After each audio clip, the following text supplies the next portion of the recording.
Amigas y amigos, muy buenos días.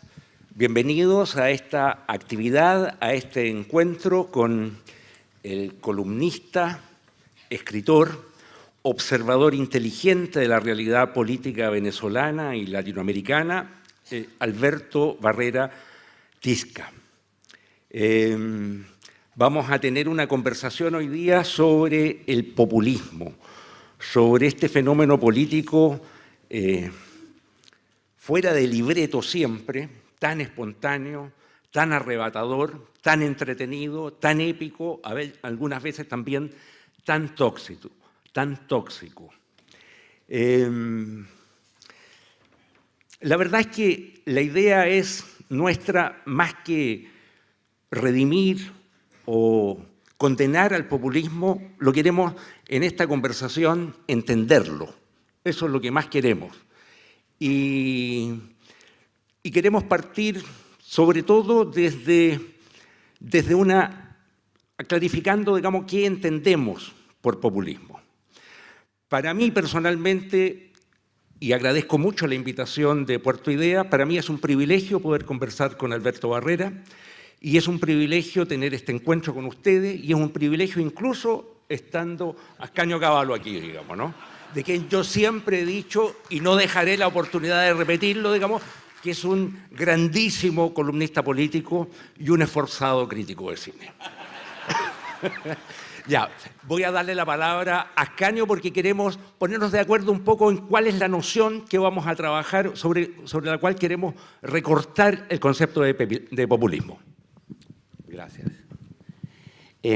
Sí, quizá, Alberto, la propuesta inicial tendría que ser tratar de acercarnos como al concepto, ¿no? ¿Qué es lo que podemos entender por populismo? No todos los fenómenos que llamamos populistas lo son siempre. Y digamos, deberíamos pensar que hay algunos rasgos comunes y algunos orígenes comunes. Encontré ayer, mirando una página de periodismo, un artículo del profesor de California, Barry Eichengreen, que ha escrito libros sobre populismo, es un especialista. Es un artículo que fue publicado el viernes y que busca las causas del populismo. Él describe 4 situaciones. La primera es estancamiento económico, falta de crecimiento más decrecimiento, francamente, con desempleo, sobre todo desempleo juvenil, subraya él, y pone como ejemplo los casos de Italia y de Brasil. Inseguridad, un segundo factor, inseguridad ante la violencia o inseguridad ante las expectativas, ¿no? Expectativas que se ven negras. El caso que él cita en esta última dimensión es Estados Unidos en la votación sobre Trump. Y en los otros vuelve a mencionar a Italia, Brasil, Colombia, México, casos de inseguridad. Un tercer factor es la inmigración, que es particularmente vivo como fenómeno en Europa del Este, ¿verdad? En Italia, nuevamente en Estados Unidos. Y por último, la idea de corrupción del sistema político. A partir de eso podríamos decir ya, esos son los elementos que aislados o en conjunto, pero más bien funcionando de a 3 más o menos, ¿no? Es cuando se produce la explosión del fenómeno populista. Pero de ahí para adelante te pregunto a ti, Alberto, ¿cómo describirías cuáles son los rasgos del populismo? Entendiendo que es un fenómeno que no tiene una frontera ideológica muy nítida, que puede darse en los dos campos del espectro. Bueno, buenas tardes y muchas gracias por acompañarnos. A mí el tema me genera inseguridad y confusión, digamos. Creo que es una etiqueta que está muy de moda, el populismo, y a veces no sé muy bien a qué corresponde. Digamos, ahora que enumerabas todas estas cosas, yo decía, ¿qué otro tipo, ¿no?, de definición puede salir a partir de el dibujo de esos escenarios, ¿no?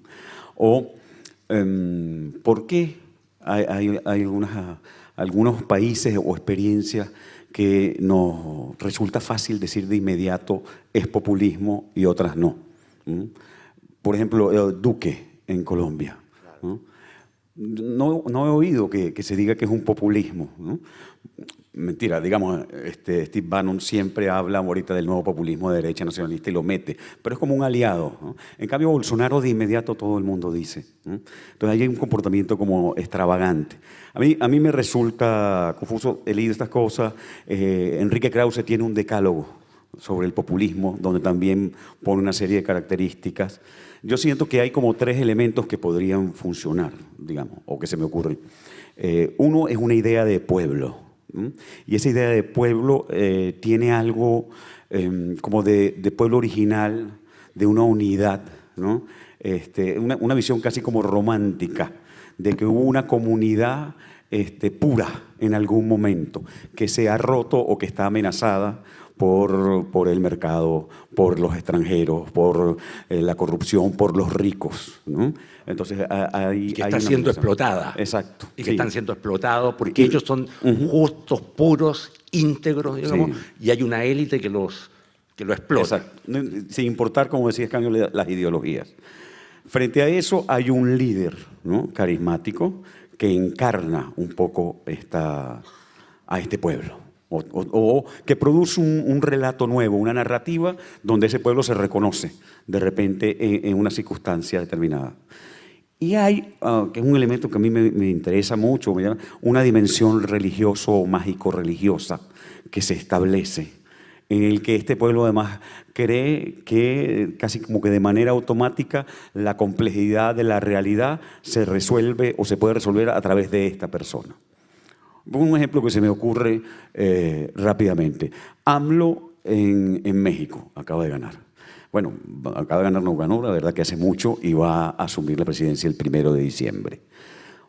El gran lema de la campaña de AMLO fue la corrupción, que incluso para cierta gente de izquierda podía parecer raro, es decir, ¿por qué México está como está? Por culpa de la corrupción, más que del sistema, del capitalismo, etc. La corrupción era su gran explicación de la tragedia mexicana. Y cuando le preguntaban cómo va a resolver el problema de la corrupción, su respuesta es, bueno, mi llegada a la presidencia ya resuelve el problema.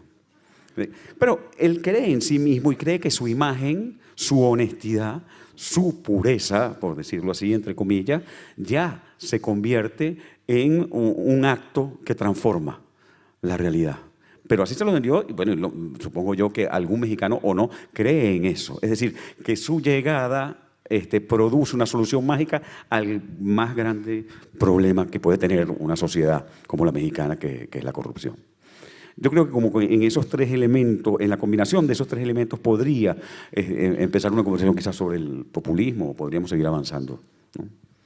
Es interesante ese factor, ese componente mesiánico, digamos, religioso mesiánico que tú señalas, porque ese factor puede conducir tanto a soluciones populistas de izquierda como de derecha. Es muy probable que si uno indaga en los factores que explican a un López Obrador en México y a los factores que explican a un Bolsonaro en Brasil, sean muy parecidos, extremadamente parecidos.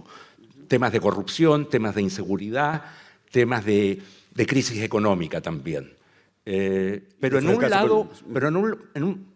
un caso, digamos, la laucha salta para un lado y en el otro salta para otro. Pero la matriz del tema, la matriz del problema, digamos, es la misma. No, pensaba yo que también está, para sumar a lo que dice, el fracaso de las élites y de los partidos. En el caso mexicano es clarísimo. También en el caso mexicano se produce una ecuación que es, ya le dimos la oportunidad, cuando llegó la democracia, después de los 70 años del PRI, ¿no?, gobierna el PAN, vuelve a gobernar el PRI, tiene un regreso con Peña Nieto, y la gente llegó a decir, bueno, falta simplemente López Obrador, la izquierda. Entonces, hay un fracaso de las élites. En el caso brasileño es el fracaso del PT, que es importante, pues en esa vuelta como de la izquierda, los gobiernos de Lula, y yo creo que la corrupción. Entonces, hay una crisis en la representación política que también puede ser uno de los elementos que funcionen para que este tipo de líderes que tienen a veces, quizás no en el caso de López Obrador, pero en el caso de Bolsonaro a mí me resulta muy interesante, hay una especie como de ámbito de irracionalidad. Es decir, Bolsonaro es impresentable y nadie públicamente va a decir estoy de acuerdo con lo que dice Bolsonaro con respecto a los homosexuales o a los negros, digamos, ¿no? No hay manera de suscribir eso. Y sin embargo, triunfa en este movimiento. Hay un punto emocional en toda esta dinámica en el populismo que expulsa el discernimiento de la discusión política. Y yo creo que es interesante y que forma parte de este tema que llamamos populismo. Sí, te iba a decir eso, que la idea de corrupción es más una construcción, ¿no? Yo no tengo dudas de que en el PRI mexicano hay una amplia zona de corrupción y tampoco tengo dudas de que las puede haber en el Partido de los Trabajadores en Brasil. Pero hay que, o sea, digamos, no es todo el sistema el que está corrupto. Sin embargo, si no se lo presenta así, este líder no tiene cabida. O sea, quiero decir, necesita inventar una cierta versión sobre lo que ha pasado. Chávez dice 40 años de democracia corrupta. A mí me parece evidente que eso no puede ser así, ¿no? Quiero decir que hay una construcción previa que se hace carne probablemente en la sociedad ve que sus líderes están agotados, digamos, ¿no? O lo percibe de esa manera y reacciona como reaccionó en Brasil, ¿no? De una manera excesiva tal vez, ¿verdad? Es un voto de rechazo, pero un voto que se pasa de largo. Pero se pasa de largo por el mismo líder, ¿no? Claro. En el caso de Chávez yo tocaría una diferencia que no la tiene ni Bolsonaro aún siendo militar, ni por supuesto López Obrador. Es decir, Chávez no tiene experiencia política. Su única experiencia política claro, cuando llega al poder es que intentó entrar al Palacio Miraflores con unos tanques, digamos, pero no hay en él, no tenía un cargo público, no fue diputado, no fue concejal, no administró ni la cantina de la escuela militar, digamos, no tenía una experiencia donde tú dices de negociación, de trabajo público, no. Y diría algo más, y creo que tiene que ver con la condición venezolana. Chávez tampoco tenía una experiencia laboral grande. Chávez vivió del Estado, y eso es importante porque es un poco el Estado petrolero venezolano, desde que empezó la escuela hasta que se murió.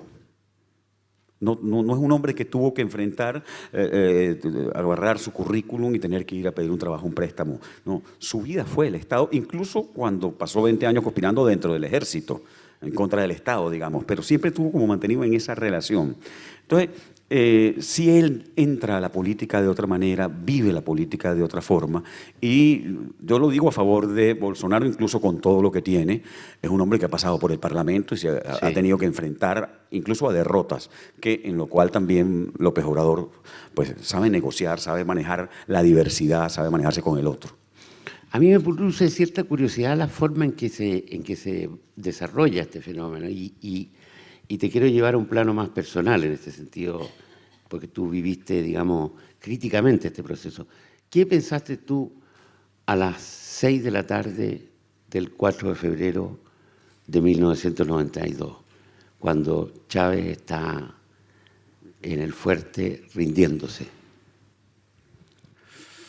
Bueno, yo vengo de una formación de izquierda antimilitarista, entonces el golpe de Estado de inmediato me pareció un horror, digamos, ¿no? Y había mucho desconcierto en el país y todo el país se preguntaba, ¿quién es Hugo Chávez? No recuerdo ni siquiera yo como que pensaba, pero vi a Hugo Chávez. Me pareció un alivio ver a Carlos Andrés Pérez aparecer en la televisión y decir que todo estaba controlado. Sentí que era algo que además como ciudadano me tranquilizaba. Porque que digan, ahí hay unos militares que tomaron una ciudad, otra ciudad y las imágenes, no sé si las recuerdan, eran atroces, terribles. Además un poco patéticas, raras. ¿Quién trata de meter unos tanques por unas escalinatas de un palacio? ¿Para llegar a dónde? ¿No? Todo era una cosa un poco lo que sucedió en Caracas era muy, muy raro. Y después aparece este hombre donde hay una cosa muy interesante. Digamos, Chávez ejecuta una chapuza militar, porque fue un poco chapucero todo el golpe, por lo menos el de Caracas, lo que le tocaba a él. Y después tiene este minuto, casi minuto en televisión, que lo convierte esa derrota en una victoria. Digamos que si alguien tenía que tener una hiperconciencia de la importancia de los medios, era Hugo Chávez, porque hasta sus compañeros estaban enojados con él. Claro. Habían pensado que él había fallado y traicionado. Y después él aparece en televisión en toda una cosa que supimos después, que el presidente había dicho que no, pero él negoció y finalmente aparece, y aparece reconociendo ante el país que él es el responsable. Eso le dio todos los puntos del mundo, decir, aquí hay alguien público que se hace cargo de lo que hace, bueno o malo, pero de este desastre, aquí hay alguien que da la cara y dice, yo tengo la culpa. Y fue lo que le funcionó a él. En ese momento él se convirtió en un personaje público, en un personaje político. Fue tocado por el dios rating. Ahí desde luego lo procesan y él es condenado. Condenado, sí, pero pasa poco tiempo en la cárcel. Pasa muy poco tiempo sí, porque bueno, 3 años, digo. Y Y tiene tiene, Caldera lo indulta. pero eso era, hay quien a veces le echa la culpa al presidente Caldera, pero era una promesa electoral cuando Caldera gana el indulto, pero todos los candidatos que habían participado en esa elección, una de sus promesas era indultar a los golpistas. Los golpistas consiguen una aprobación, una simpatía de inmediato. En febrero son los carnavales, y después de ese golpe del 92, en la fiesta del carnaval ya había niños disfrazados de golpistas. Eso habla un poco también del caldo de cultivo. Sí, niñitos chiquiticos disfrazados como con el traje militar y una boina roja. Era una cosa común, pero habla de una sociedad que estaba deseosa de abrazar la antipolítica, harta, en un hartazgo con respecto al bipartidismo, ¿cierto? Había tenido por parte de los medios un desarrollo y una promoción de la antipolítica muy fuerte en una sociedad con muchos problemas, con grandes niveles de pobreza y desigualdad, ¿no? Y Chávez, de inmediato también, apenas a él le dieron chance de hablar desde la cárcel, hizo muchas entrevistas, era un personaje que empezó a ser mediático muy rápidamente, y de las primeras cosas que dice es apelar a Simón Bolívar, que es otro de los mitos venezolanos, y otra de las cosas, creo yo, el líder carismático populista que de alguna manera se inserta en una historia épica. Casi que Chávez empieza diciendo que el golpe lo dimos Bolívar y yo, pues, de alguna manera. ¿En qué momento, Alberto, la izquierda tradicional venezolana hace alianza con la figura de Chávez? Hay una larga discusión porque va a ser muy difícil en algún momento saber quién era Chávez y qué parte de lo que él decía de sí mismo era cierta o no. Hay personajes que desde el poder reconstruyen su memoria. Chávez hablaba mucho de sí mismo, tenía una narrativa que estaba fundada como en el yo, como toda buena narrativa, por cierto, política, ¿no? Y entonces, claro, pero él tenía contactos con la izquierda desde el ejército. En Venezuela hubo todo un movimiento como de infiltración. Después del fracaso de la guerrilla también hubo otra línea que trató de infiltrar al ejército. Y una cosa como muy laxa, flexible y caribeña, nunca le hacían demasiado caso. O sea, uno cuando revisa un poco el expediente había cantidades militares que sabían que Chávez y su grupo eran como de izquierda. Y decían, aquí están estos cabeza caliente, que se llaman en Venezuela a los izquierdistas. Bueno, los separaban un poco, pero pudieron conspirar, ¿no? Pero sí hubo una infiltración de la izquierda. Entonces sí había alguna relación de Chávez con algún grupo de la izquierda, más ultra, no la izquierda moderada, ¿no?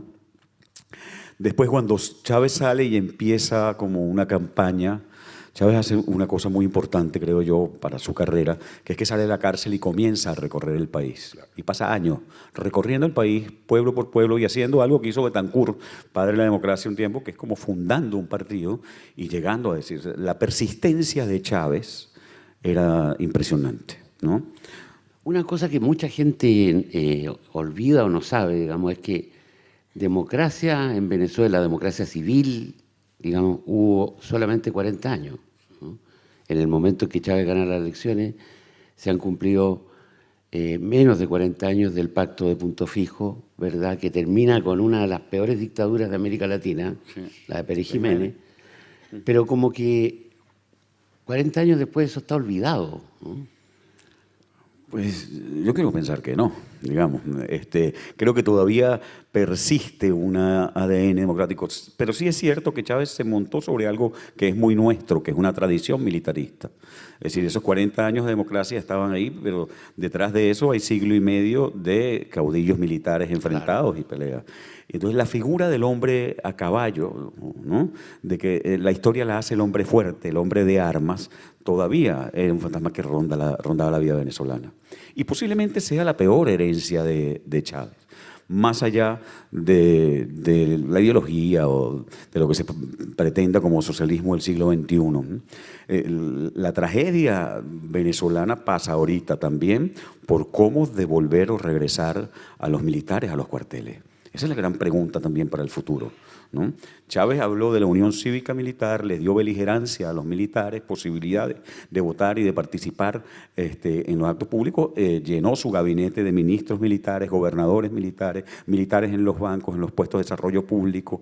Tenemos un ejército, una fuerza armada hipertrofiada que se encarga de todo. Cuando digo de todo, es de la producción y distribución de alimentos, ¿no? Los militares tienen un canal de televisión, tienen empresas envasadoras de botellas, tienen compañías de seguro, tienen bancos, ¿no?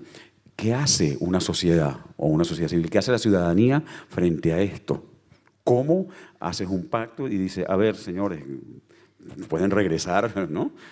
Yo creo que ese es uno de los grandes dilemas que tiene la sociedad venezolana en el futuro. ¿Tú piensas que los gobiernos civiles que alcanzó a haber entre el 58 y el 98 no tuvieron control de los militares o que ese control era escaso y suficiente? Porque tu libro, la biografía de Chávez que escribiste con tu señora Cristina Marcano, que entre paréntesis es un libro muy recomendable, muy bueno, lleno de detalles asombrosos.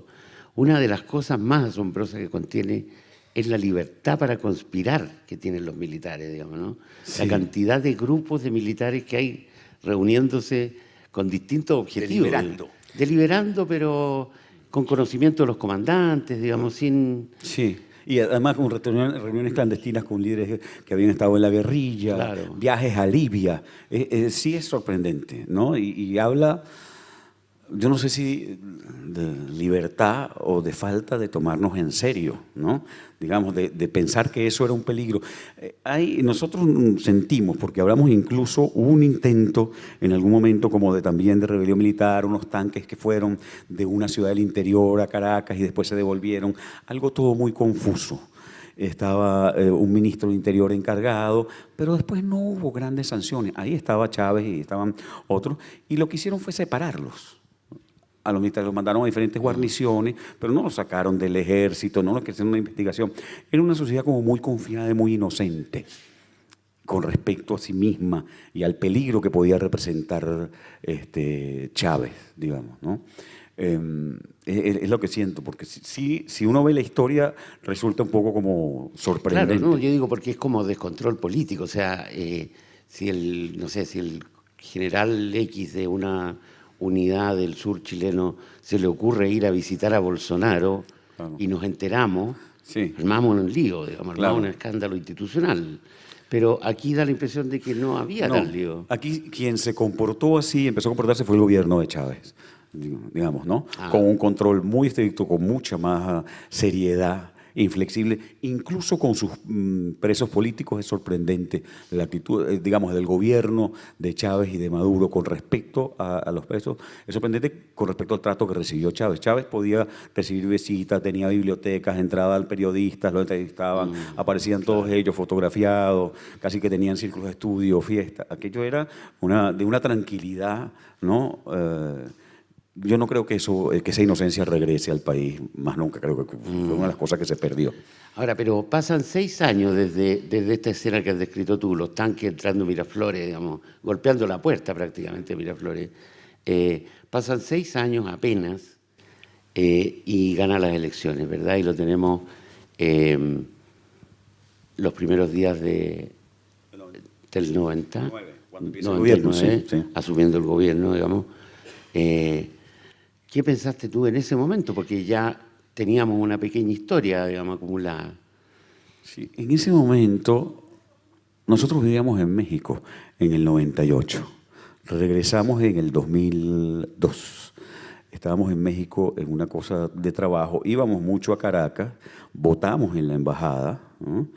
Pero yo creo que los venezolanos en general nunca pensamos en las dimensiones de este problema. Chávez, desde que llegó, no lo supimos leer, algunos sí, digamos, y estos eran quizás los más radicales y, por desgracia, la historia ha terminado dándoles la razón. Pero pensamos que era alguien, como no, disruptivo, que iba a hacer un tipo de gobierno determinado, pero que respetaba un poco el juego democrático. Yo recordaba ayer que cuando Chávez, el primer discurso que da Chávez en el 98, después de ganar las elecciones en la calle frente a sus seguidores, de sus primeras frases es: por fin la revolución se hizo gobierno. Esa idea. O sea, él reivindica ahí la palabra revolución. La palabra revolución, después de haber hecho una campaña un poco ideológicamente confusa. Es decir, es alguien que dijo que él iba por la tercera vía, que estaba de acuerdo con o que le interesaba a Tony Blair, digamos, ¿no? O que no era ni de izquierda ni de derecha, sino bolivariano, que es una definición también muy ambigua. Entonces empieza con esa frase y un poco empieza a hablar, cuando uno entiende que entra en Venezuela en esos primeros tiempos, en la realidad simbólica venezolana, el sentido de la eternidad que tienen las revoluciones, entre comillas. Es decir, las revoluciones terminan cuando se cumplen sus objetivos. Por lo tanto, Chávez muy rápidamente suspende el sentido de la alternancia política en Venezuela. Empieza a hablar desde una rara eternidad que fuimos comprendiendo muy poco a poco, y que mientras él tuvo popularidad y empezó a tener como control del Estado, entonces realmente, si uno ha visto la distancia, es finalmente el mismo golpe planteado en el 92, pero ahora desde dentro del Estado y aprovechando los procedimientos que el sistema le funcionaba, le brindaba. Porque él, de forma bastante rápida, define, digamos, que el horizonte es el año 2021. Sí. Y poco tiempo después, el presidente de la Asamblea Nacional de entonces, que se llamaba Nicolás Maduro, anuncia que en realidad va a trabajar para que se cumpla el proyecto del 2030. Sí. Hay un pequeño cambio de 9 años. Y en algún momento ya en el delirio hablaron del 2000 siempre, que ya es, o sea, es la pérdida absoluta de la cifra, ¿no? Claro. Alberto, quiero volver a la parte militar. Tú dices que la figura de Chávez es inseparable, digamos, de su matriz militar y que hace un gobierno, digamos, en alianza y en estrecho control del ejército. Pero llegado el momento de elegir un sucesor, no elige a un militar, elige a un político. Elige a un político y no sé cuán improvisado o cuán estudiada fue la designación de este Delfín, de este sucesor, que es un tema muy dramático en todos los gobiernos dictatoriales, autoritarios, llámale como tú quieras, digamos, elegir, a quién vas a dejar. Sí, ha sido un enigma para muchos, sobre todo porque Maduro tiene poca gracia, por decirlo de alguna manera, ¿no? Y es alguien que públicamente se equivoca mucho. Y cuando intenta imitar a Chávez no le sale, ¿no? Y trata de ser gracioso, y eso es terrible, trata de ser gracioso y termina siendo patético, dice las cosas a destiempo, pero ahí sigue. Después de 5 años, ahí sigue y ha logrado quitar a sus enemigos internos fundamentales, digamos, o desplazarlos, alejarlos, y se ha reforzado. Yo por mucho tiempo pensé que Hugo Chávez nombraba a Maduro porque era por una relación como más humana. Era un pensamiento personal, una especulación, no sé, casi sentimental. Es decir, ¿qué creía yo? Que Chávez, como todo enfermo, pensaba que quizás se podía salvar, ¿no? Y que creía que él iba a superar la operación, pero además podía superarla y quedar mal.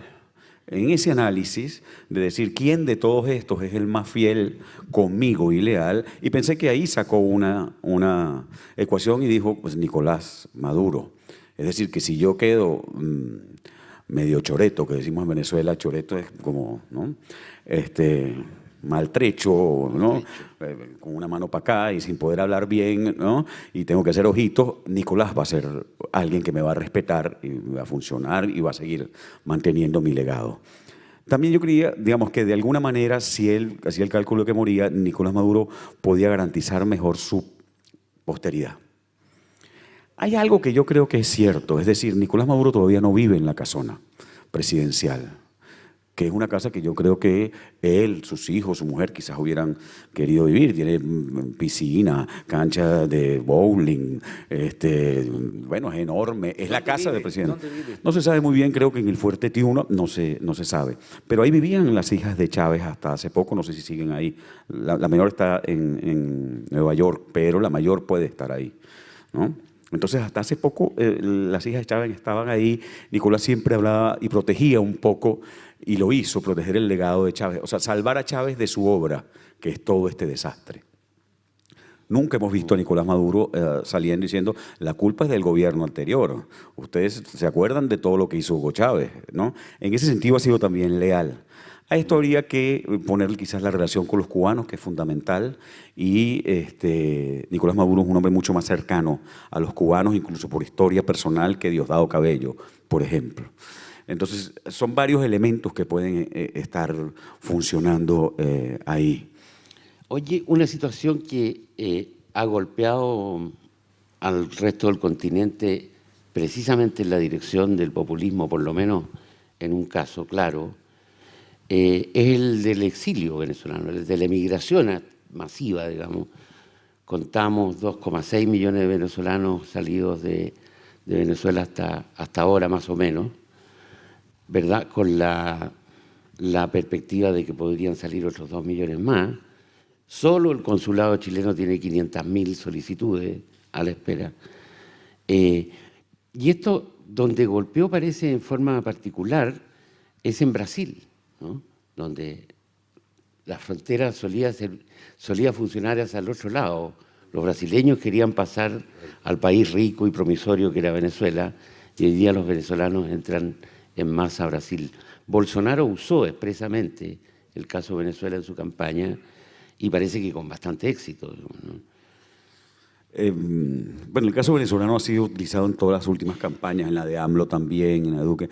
El caso quizás también más dramático es con Colombia, que tiene nada más, creo que Colombia. cerca de 2 millones de venezolanos, tienen ya campos de refugiados. Perú y Ecuador, que son los países cercanos, tienen unas cifras que da la UNESCO sorprendente, de 4.000 personas diarias entrando. Sí. Eso afecta a cualquier país de manera inmediata, a los servicios, digamos. Eso crea un problema. Eso es lo que yo creo también que de alguna manera ha internacionalizado la crisis venezolana del conflicto, ¿verdad? Es decir, se trata de un problema regional que además todos los países tienen que encarar, porque es un problema que afecta, incluso termina afectando la economía, y es natural que además se produzcan algunos tipos de conflictos entre las poblaciones, ¿no?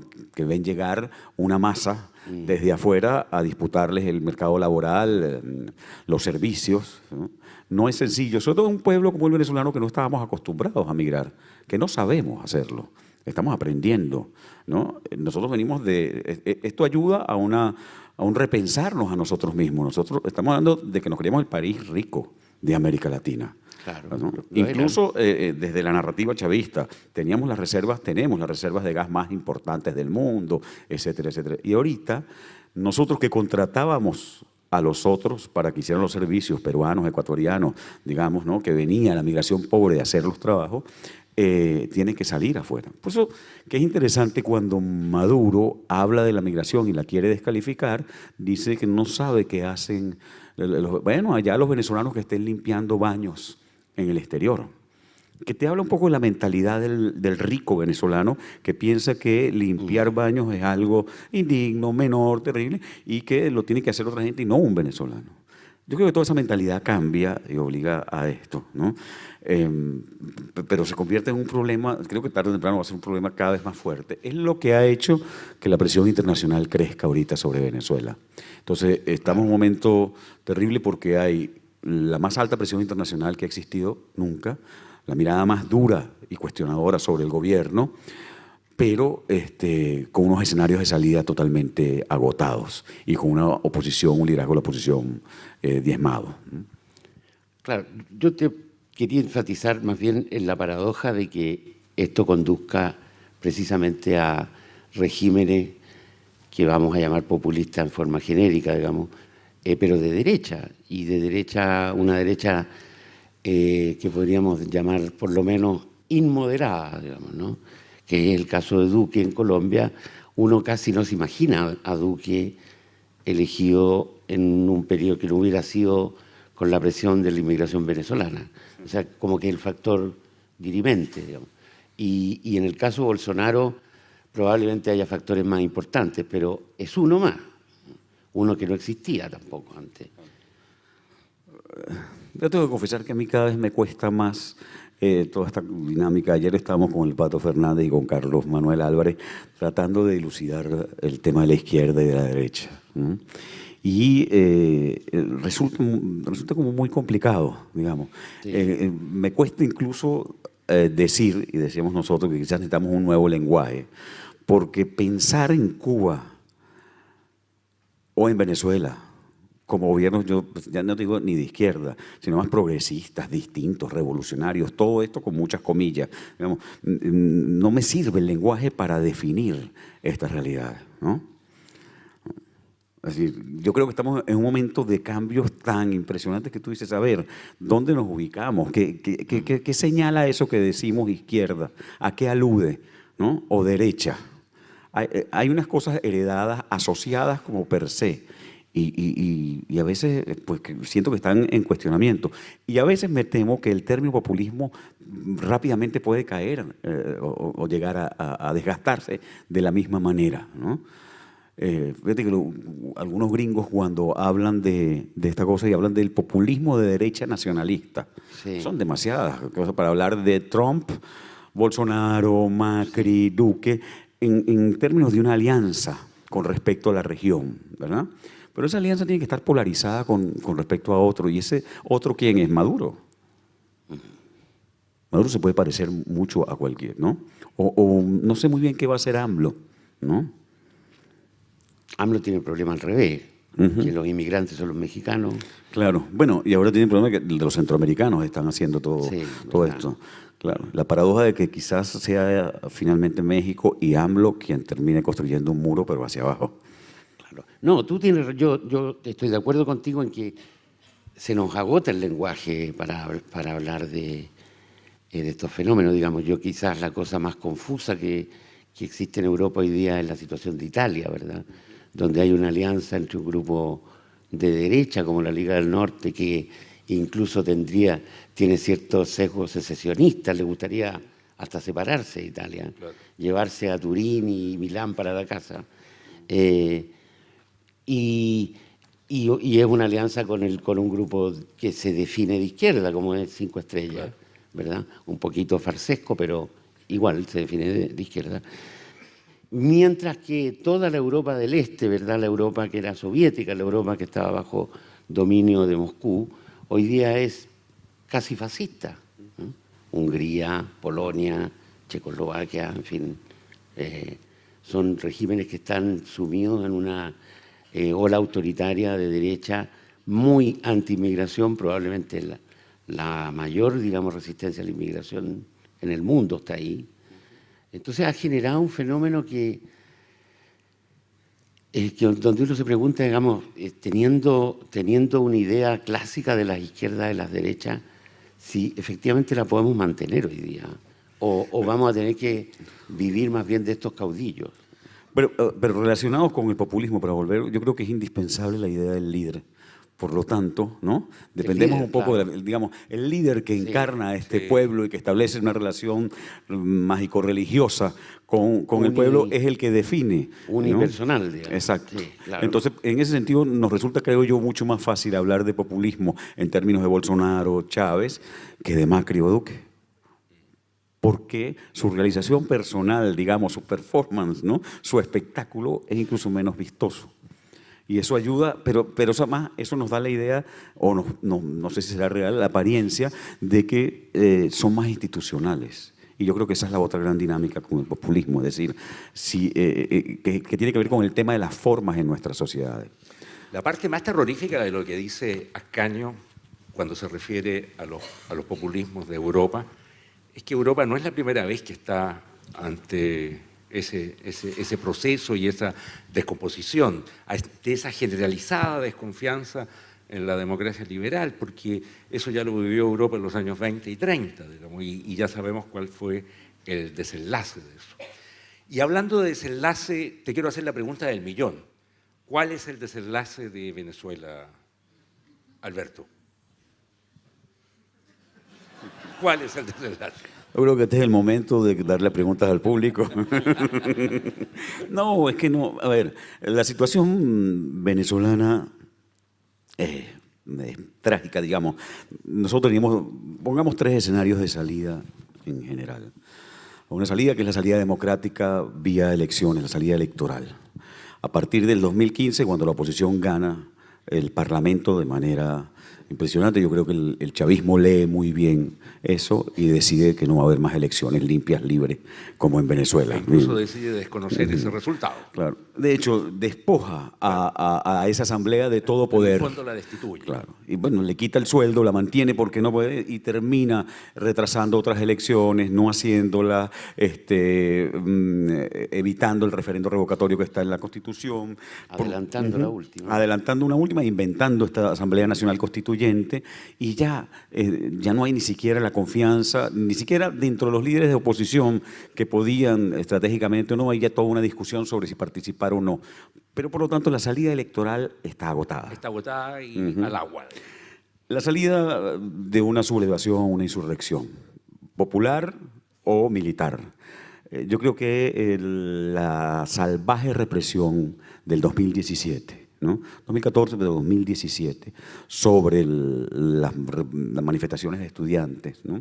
Que tenemos ahorita todavía 232 presos políticos, hay 7.500 ciudadanos que tienen régimen de presentación. Las imágenes fueron como aterradoras y también que se conoce mucho menos sobre el ejército, ¿no? Sobre supuestas operaciones militares que, una de las cosas que se dice que hay 100 militares presos, ¿no? Hace que esa salida también esté agotada. Hubo un Óscar Pérez, un militar que intentó hace poco, Sí. con unas cosas un poco espectaculares, vistosas, pasar por un helicóptero sobre el Tribunal Supremo de Justicia, etc. Pero la manera en que lo liquidaron, a la vista de todos, fue asombroso, tirando pues, un cohete, un misil sobre la casa donde estaban, ¿no? Y estalló. Y no hubo nada, digamos, pero es de una dureza que hace que, yo creo que eso está en la memoria, que esa salida también esté agotada. No va a haber ningún tipo de sublevación, insurrección que esté. Y la tercera, que sería un poco la más delirante, que es la invasión, por suerte, ¿no? Para bien tampoco va a ser. Quienes pudieran, hay algunos que sueñan, ¿no? Con esta salida, pero aquellos que pudieran organizarla, Trump ha dicho que no, el mismo Bolsonaro dijo que no estaba planteado ningún tipo de intervención, entonces por suerte para el país tampoco. Eso nos deja en que tu pregunta del millón siga como danzando en el aire, ¿no? Y sigue danzando en el aire porque los países no se terminan. O sea, está demostrado en el caso de venezolano, digamos, que es un país que está quebrado, está muy arruinado, está sus servicios básicos, sus servicios públicos, todo está en un estado catastrófico, digamos. Pero continúa. Claro, porque no puede desaparecer, digamos. Y hay un sometimiento a la población a través de la crisis económica que es brutal. Aquello que uno podría pensar que una crisis económica agudiza en términos Claro. del maoísmo viejo, ¿no? La Claro. agudización de las contradicciones. Aquí no, porque quien organiza la distribución de la comida es el gobierno. Quien tiene todo, digamos, un Estado petrolero dentro de todo que todavía tiene el poder, ¿no?, de distribuir los alimentos y los medicamentos, de repartir la poca plata que puede haber o no, eso hace que finalmente ya ni siquiera la polarización política exista tal y como la conocíamos. Ahí no hay discusión ideológica posible. La gente está buscando sobrevivir, ¿no?, mantenerse en ese estado mínimo en el que tú dices. Ahí yo creo que hay dos problemas, que es la desaparición del relato. Todo país tiene una especie de narrativa que antes, que Chávez lo tuvo y que el gobierno ya no tiene. Digamos, esta narrativa de izquierda ya está absolutamente desaparecida. Nadie cree que sea el imperialismo, el bloqueo económico, eso que quizás funciona en alguna izquierda internacionalmente, dentro de Venezuela no funciona para nada, ¿no? ¿Tú crees que el proceso habría sido muy distinto si Chávez no hubiese muerto?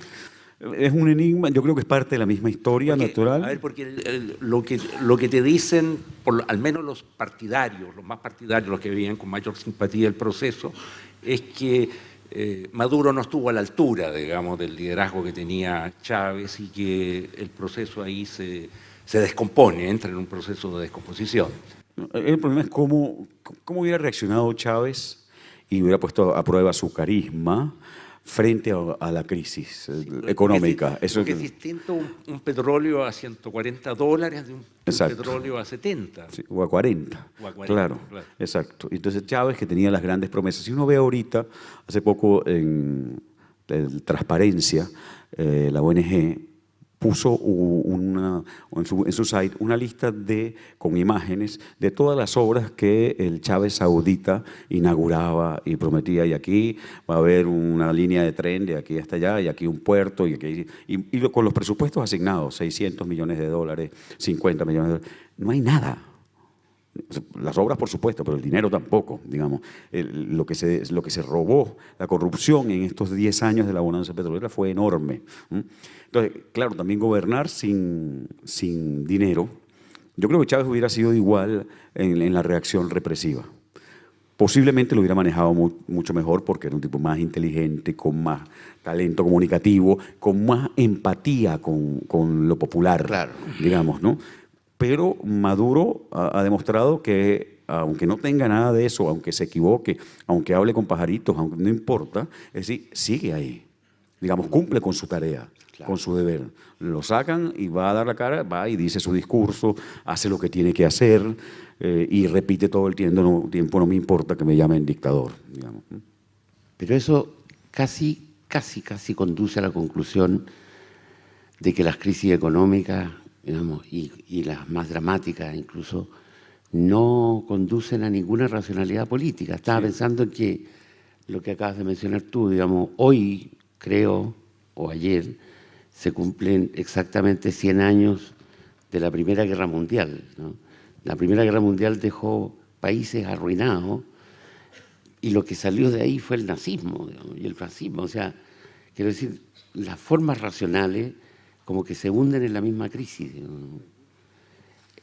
Es un poco lo que uno... No necesariamente producen los cambios que se esperan, digamos, ¿no? Que era un poco Venezuela. Yo decía que Venezuela durante años fuimos un país pre-apocalíptico, es decir, el apocalipsis estaba a punto de pasar. Todos estamos llenos de profetas del desastre que decían aquí viene, ¿no? O va a venir una invasión, o viene el comunismo definitivo. Y finalmente llegó y arrasó con todo, de la peor manera, y no ocurrió nada. No ocurrió nada de lo que después esperamos como reacciones, ¿no? Claro. Estaba pensando ahorita, y voy a aprovechar entonces para hacerles una pregunta, ya que ustedes saben de populismo. Digamos, estaba pensando en los carismas, ahora que tú preguntas con Chávez y Maduro. Digo, ¿son tan definitivos a la hora de la etiqueta del populismo que uno podría sí decir que lo de Chávez fue un gobierno populista, pero Maduro no? Buena pregunta. Buena pregunta. Héctor es especialista en esto. Yo creo, a ver, yo no trazo, a ver, es que a mí me cuesta trazar una línea, no veo una brecha tan grande entre Chávez y Maduro. La verdad es que no la veo porque a mí el liderazgo de Chávez, a ver, siempre me pareció un liderazgo muy básico, muy silvestre, si tú quieres, muy básico, que yo creo que conectaba muy bien con con el sector más popular de su país, con el sector más... Y de América Latina, porque tuvo un liderazgo en América Latina, en el mundo, ¿no? Sin duda. Y lo encontraban simpático y qué sé yo. Yo no sé hasta qué punto tan simpático. Sí lo encontraba listo, astuto. Y en ese sentido me parece que Maduro ciertamente es más lento, no tiene chispa. Pero no veo una diferencia. O sea, creo que la madera es la misma, cualitativamente. No, es que en mi interés o en la duda, que yo regreso a la etiqueta inicial que decíamos, es si a veces no entendemos el populismo ligado a liderazgos extravagantes, para decirlo de esa manera, ¿no? Y tendemos a asociar y decir el populismo, que está asociado a este líder carismático que trata de ser la representación de su pueblo, que era un poco lo que dice Chávez, ¿no? Chávez al final, en su última campaña, se ponía en la tarima y decía, todos somos Chávez, tú estudiante eres Chávez, tú ama de casa eres Chávez. No, Chávez no es Chávez, Chávez es un pueblo, carajo. Así terminaba, ¿no? Digamos. En esta cosa, ¿no? Ya en el paroxismo, ¿no? Entonces, tiene que ver más con este tipo de líderes que al llegar Maduro, que no tiene esas características, baja la percepción de que eso es un gobierno populista, por ejemplo. Puede ser, pero Sí. yo diría que está más ligado a cierta forma o derivas militaristas más bien, ¿no? O sea que en el mundo de los militares se cultiva efectivamente este tipo de imágenes, de adhesiones, de hasta una cierta religiosidad en el sentido amplio, digamos, ¿no? Estoy pensando que antes de Chávez probablemente el mayor líder populista de la historia de América Latina es Juan Domingo Perón, ¿no? Y Perón trata de heredar su carisma sin éxito también, porque... pero es un militar. Y en el caso de Perón, y sobre todo en su conexión con Evita, se cumple muy bien eso que señalas tú de la dimensión religiosa que tiene el liderazgo populista más desembosado. En el libro que escribió, en la novela que escribió Alberto Barrera, que es Patria o Muerte, ese proceso, esa conexión con la religión, Sí. con la parte sacrificial del liderazgo político, es muy interesante porque prácticamente toda la novela transcurre en el periodo en que Hugo Chávez o sea, se conoce que está enfermo y ya hacia el final de la novela está agonizando. Y es muy impresionante cómo ese proceso, que es un proceso, que es una lucha contra la enfermedad, va adquiriendo ribetes religiosos y el líder, en definitiva, o sea, va muriendo un poco por los demás, va muriendo por la revolución, va muriendo como Cristo murió por nosotros. Sí, sacralizándose, que fue lo que hizo Chávez. Chávez tuvo un uso político incluso de su cuerpo descomponiéndose, pues digamos, ¿no? Hay una imagen que él tiene en un momento que a mí me parece sorprendente, extraordinaria. Él va a una hacienda en casa de su familia y hay una misa. Eso lo empieza a transmitir como de repente el canal del Estado y por supuesto que todas las señales empiezan a pegar. Y él interviene en la misa, como de manera natural, en un momento se para y termina él hablando con Dios. En mitad del llano venezolano diciendo, Señor, dame a mí la corona de espinas, Dios, lo que sea, dame un poquito más de vida para luchar por este pueblo. Una cosa que es sorprendente, digamos, porque es una construcción de personajes, es un espectáculo con un tema tan delicado como ese. Pero es una decisión política, ¿verdad? Alberto, de este líder. porque él no era un hombre de matriz religiosa, ¿no? Pues fue católico y evangélico en las campañas según le convenía, digamos, ¿no? Pero sí, tenía a veces, sacaba el crucifijo, ¿no? Chávez tenía un poco como este uso plural y libre, flexible, ¿no? Ya, de los símbolos. Pero es un punto importante porque Bolsonaro tiene un apoyo fuerte en los evangélicos, ¿verdad? Creo que los dos casos más notables quizás sean Evo Morales, que de pronto descubrió que la cosa católica tenía un arraigo y empezó a usarlo, AMLO también tiene una relación con la iglesia evangélica importante. ¿no? También con los Sí. evangélicos. Bueno, y el fenómeno Trump no se entiende muy bien sin el apoyo de los cristianos del sur, digamos. Efectivamente. Claro, El más notable quizá era el de Rafael Correa en Ecuador, ¿no? Porque Rafael Correa sí se declaraba católico. Sí se declaraba Él católico decía que era un y contrario al aborto. Sí, que decía que era un curuchupa, ¿no? Que significa, nosotros diríamos, beato, ¿no? Que van a misa todos los días, en fin. O sea, quiero decir que no hay solamente una utilización, sino que hay una especie de integración del mito religioso en el líder y en el movimiento. Y yo creo que eso sí también sí establece una relación clara con esto que llamamos populismo. Me gustaría incorporar, ahora creo que en todos los casos es distinto también, la dimensión mediática, que creo que es fundamental. En el caso de Chávez era impresionante su relación con los medios, ¿no? Su utilización del medio de manera, y su utilización, su inteligencia melodramática, diría yo, ¿no?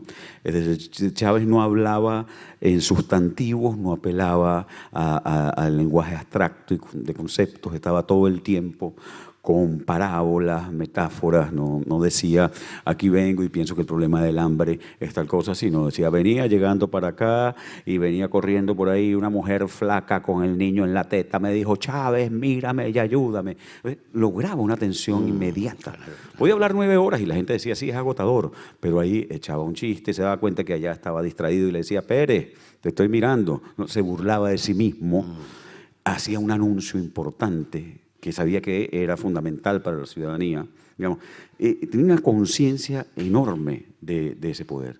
Su eslogan más eficaz y con el que remataba todas las campañas electorales era amor con amor se paga. Después de haber estado diciendo los golpistas, ¿no? Es decir, tenía como ese ciclo retórico que era al principio muy fuerte, beligerante, descalificando al otro y al final este tono, ¿no? Y apelando a la cosa sentimental. Bueno, Oye, a lo mejor ese es otro rasgo, por la otro rasgo teatralización. porque, otro rasgo porque él, no obstante manejar una narrativa muy épica de sí mismo, muy épica, o sea, muy heroica, muy en la primera fila, en la primera trinchera de la lucha por la revolución y cosas por el estilo, al mismo tiempo tenía mucho sentido del humor. Y esas dos, eso no funciona mucho. No sé, Hitler no tenía sentido del humor. Sí. Poco. Stalin no tenía sentido del humor. Mussolini tenía un cualquier poco. cosa. Sí. Mussolini tenía un poco. Mussolini lo tenía. Sí. Sí. Mussolini lo tenía. Esa es la cosa. No, pero es verdad. Y Chávez fue un gran saboteador de la pompa del poder y de las formas. Y eso yo creo que además era una forma de crear una cosa empática tremenda. Una vez fue Chávez a México, estábamos ahí, y Cristina, mi esposa, que como periodista estuvo como registrando, cubriendo el hecho. Entonces me acuerdo porque ella contaba que al final, al despedirse, iba Chávez del aeropuerto, la gente de la Cancillería, Chávez se iba a dirigir al avión y de repente tiene como un momento, se recuerda algo y se regresa caminando y va a cada uno de los motorizados que sirvieron como de escolta mientras él estaba por la ciudad y lo saluda a cada uno con la mano, le dice algo, ¿no? Y la persona de Cancillería que estaba al lado de Cristina le dice, ustedes sí tienen un presidente que es gente, digamos. Pero estos pequeños actos, ¿no? Lograban en Chávez transmitir siempre esa idea y cada vez que podía lo reforzaba, la idea de que en el poder no había un presidente, sino uno de nosotros, digamos, ¿no? Y Chávez lo tenía concreto y hacía, de verdad que había una noción del espectáculo pequeño, de decir, yo no soy el poder, digamos, ¿no? El poder eres tú y estás aquí, yo estoy aquí como prestado, lo reforzaba, lo recordaba. Y podía, y yo creo que parte del sentido del humor era ese, burlarse de sí mismo. Chávez sabía hablar inglés, pero cuando iba a Estados Unidos pedía traductor en las entrevistas, ¿no? Cuando estaba en uno de sus programas y entonces decía, sí, hombre, porque voy a Washington, ¿entiendes? O decía, ¿cómo es que se dice, donkey? Se hacía el que no sabía, digamos, estaba todo el tiempo pendiente de crear ese canal empático con la gente. Y posiblemente también es una de las cosas que siempre le ha faltado a la oposición. el manejo de códigos populares y de un relato, una narrativa que esté mucho más cerca del pueblo venezolano. Cuéntanos, porque nos va quedando poco tiempo, cuéntanos un poco cómo era la relación de Chávez con Fidel Castro. Son unas preguntas No, pero no puedes decir, ¿por qué pero, crees que fracasó la utopía comunista en el mundo? No puede ser. Ya. Ya, pero es que yo creo que él se siente como el heredero, ¿no? Sí, hay una cosa, oye, las especulaciones son enormes, hay una especie como de encantamiento, dicen, hay unas imágenes de enamoramiento en el buen término, digo, ¿no? Hay unas imágenes de Chávez que nos sorprendieron mucho a los venezolanos, porque él tomó a Fidel como una figura realmente paterna. Chávez es un hombre criado por su abuela y no sabemos hasta qué punto eso puede o no tener. Tuvo unos mentores siempre mayores, ¿no? Pero entonces no sé si la primera o una de las visitas está en el aeropuerto despidiendo a Fidel y Chávez le lanza besitos, digamos, ¿no? Que una cosa, y con esto no estoy estableciendo ningún tipo de relación, pero sí había una cosa que era públicamente clara su relación, ¿no? Por supuesto, simbiótica, yo creo que a Fidel le interesaba muchísimo y promocionó, apoyó, sedujo a Chávez un poco en la onda de convertirlo en un mito, que era algo que quería Chávez. Fidel visita Venezuela varias oportunidades, una visita larga, y después va al pueblo de Sabaneta, donde nació Chávez, y dice, esta casa va a ser un museo. Digamos, siempre estaba reforzando un poco a Chávez como gran héroe. Entonces, Chávez sí, yo creo que quería estar en el cielo de la izquierda latinoamericana donde estaba el Che Fidel, y de repente dijo, aquí me cuelo yo y puedo estar, digamos, ¿no? Y esa relación con Fidel le servía.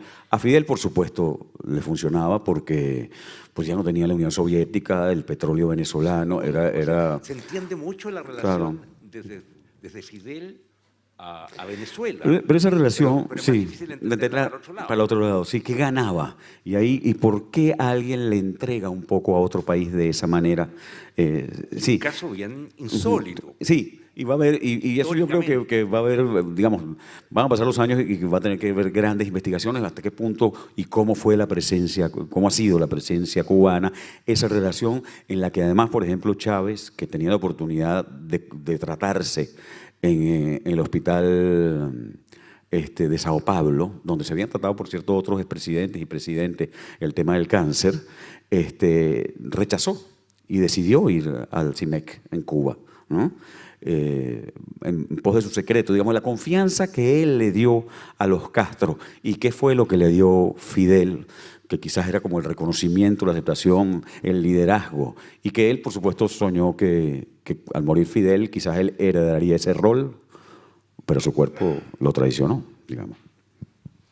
Antes de que a Soto se le ocurra otra pregunta pequeña como esa, digamos, tenemos la instrucción de ofrecerle la palabra al público. Eso, queremos abrir y dejar este micrófono para que el público pueda hacer algunas preguntas. Bajo la norma de que Alberto las va a responder juntas. Alberto, no, los tres. Sí, muchas gracias. Alberto Trascaño. Queremos juntar las preguntas, sí. Explico la dinámica ahora. Vamos a dar un par de minutos para recoger algunas preguntas, 3 preguntas.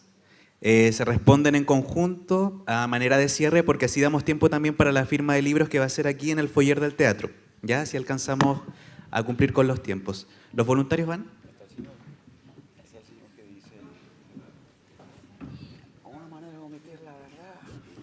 Hola, muy buenas tardes. Mucho gusto, Alberto. Yo soy nicaragüense y me gustaría muchísimo conocer su opinión respecto de la situación en Nicaragua.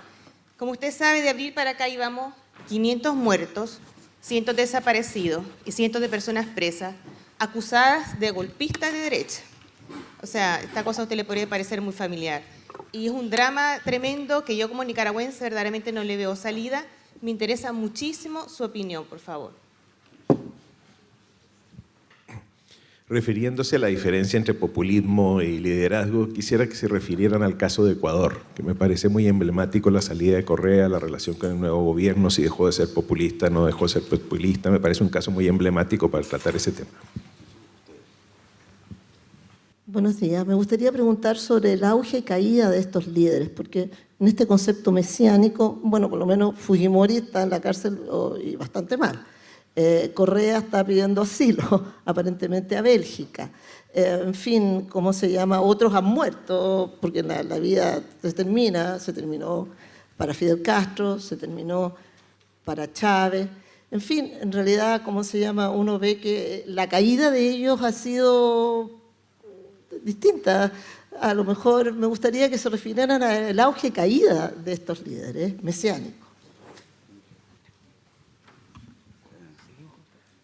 ¿Aló? Sí. Le voy a dejar a Héctor el tema de Ecuador, que lo maneja a profundidad. Y sí, es interesante todo esto del auge y de la caída. A mí me ha sorprendido un poco lo que ha pasado con Fidel, digamos, en general. Parece que se murió y se fumó, no hay. Yo esperaba como quizás un poco más de impacto, incluso con Chávez, ¿no? Sobre todo dentro de la misma Venezuela y el proceso religioso que se ha desarrollado, tampoco, no sé qué permanencia va a tener ese tipo de liderazgo. Quizás lo más trágico, me parece a mí, tiene que ver con las expectativas populares. Aquí hay una gran historia de las derrotas de las expectativas de todos nuestros pueblos, ¿no? Que se enganchan, pasan esto, ¿no? Y los pueblos siguen viviendo las mismas tragedias, ¿no? Y las mismas miserias sin ningún tipo de solución. Y yo lo que siento es que quizás el populismo, por su carácter religioso o por su carácter ligado a ciertos líderes carismáticos, tiene la posibilidad de permanecer en la emoción, ¿no? Sin solucionar nada, y los líderes terminan siendo algo provisional y desechable, que van a acabar, ¿no? Y la realidad se mantiene igual, ¿no? Aquí hay un problema, digo yo, con lo emocional y con la fragilidad de las instituciones en América Latina. Es decir, la única salida tendría que pasar por reforzar las instituciones, por sociedades que se planteen otras formas de hacer política y de construcción de sus propias relaciones. Con lo de Nicaragua, a mí me parece terrible y trágico. Me parece que además en muy poco tiempo Ortega repitió el guión venezolano de que se hizo en el 2017, pero de manera mucho más feroz, salvaje, sin dar ninguna explicación, sin decir nada. Nicaragua no tiene petróleo ni gas, y eso la convierte creo, en un país más vulnerable con respecto a la mirada internacional. Y hay algo que es, creo que doloroso para América Latina. Mi generación fue una generación que apoyó la revolución sandinista de manera muy entregada. Yo conocí a Daniel Ortega en la ciudad de Barquisimeto, en Venezuela, porque éramos del Comité de Solidaridad con la Revolución Nicaragüense. Y ver tantos años después que estamos frente a un Somoza igual y que se repite, por eso es que el tema que tú dices, ya no me importa la ideología ni que se invoque retóricamente. Vamos a evaluar qué hacen y cómo se comportan frente a los conflictos populares y en la administración de su poder. No, yo desgraciadamente no tengo ninguna explicación. No soy especialista en el caso de Ecuador. Me quiere columpiar mi amigo Alberto. Lo que sí quiero observar, digamos, que en la génesis de los populismos latinoamericanos más recientes, no tenemos que perder de vista el hecho de que si bien los populismos necesitan una crisis económica y una crisis en las instituciones más o menos transversal, la aparición de estos nuevos populismos latinoamericanos coincidió con el ciclo de bonanza de las materias primas. Y eso es indudable, digamos. O sea, es muy difícil separar a Chávez del boom petrolero. Yo creo que el liderazgo de Correa también está asociado a eso. Me da la impresión que lo mismo ocurre con el liderazgo de Evo Morales.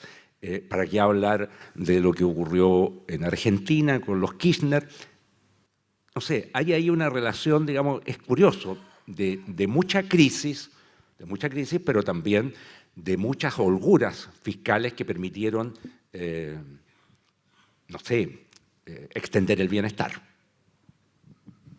Yo no conozco, tampoco soy un especialista en Ecuador, pero conozco un poco más el caso quizá. Y lo que más llama la atención, yo creo, del caso ecuatoriano es primero que Rafael Correa, siendo, en mi opinión, un líder populista claramente, digamos, inequívocamente, no llevó al país, digamos, al estado de catástrofe que tiene Venezuela o Nicaragua. No llegó a ese borde. Aceptó una cierta institucionalidad que le impedía reelegirse de inmediato, que lo dejaba la reelección para después, designó a su sucesor, ¿no?